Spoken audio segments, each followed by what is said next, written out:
Criticism comes in many forms when you're a pioneering technologist of any kind.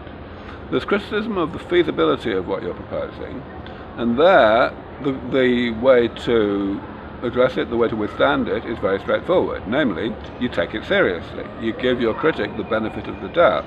You listen to what they're saying, you listen to their arguments, you invite them to elaborate on their arguments.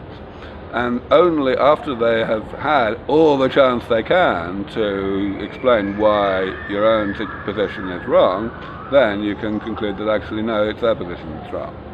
Because, they've just not understood what you're saying, or they're ignorant, they just don't know the facts. So this happened to me a lot 10 years ago. 10 years ago I was in a bunch of running battles with the mainstream gerontology community. And I had to point out that they hadn't actually read my papers, and in particular they hadn't read the experimental work that I was citing in my papers that was the basis for my proposals. It took a while, but eventually we got to the point where most of my critics were smart enough to realize that they actually had been premature in their denigration, and that that the work I was talking about was real and valid, and the proposals I was making were real and valid. So that's kind of easy.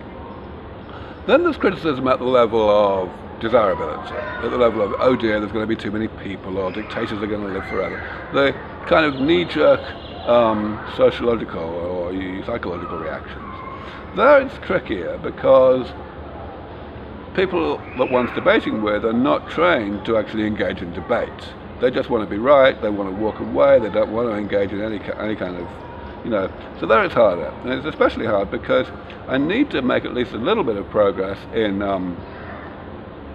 actually, converting such people in order to bring money in the door to get the work done.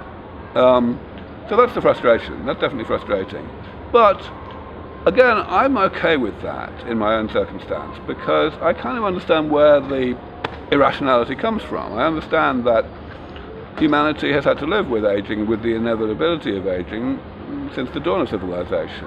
And it's only in the past 15 years since I came along that we actually have a plan, a concrete idea of how we might fix this thing.